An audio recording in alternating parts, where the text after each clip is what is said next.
मूर्ती ती तारापूर मधील या मंदिरामध्ये आपल्याला पाहायला मिळते। अतिशय रेखीव असणारी मूर्ती हे या ठिकाणी आहे। तर पाहूया आपण हे मंदिर।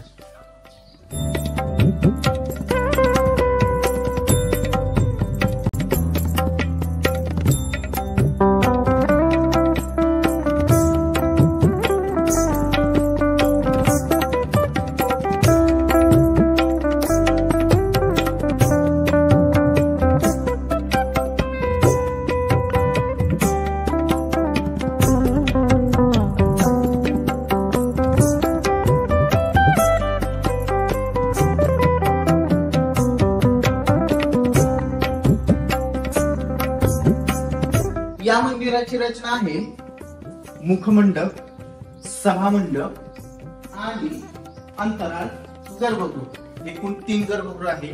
एक आहे पूर्व दिशेचं गर्भगृह, एक आहे दक्षिण दिशेचं आणि तिसरं आहे उत्तर दिशेचं गर्भगृह। या मंदिराला मुख्य 4 स्तंभ आहेत आणि याची जर आपण रंगशिला पाहिली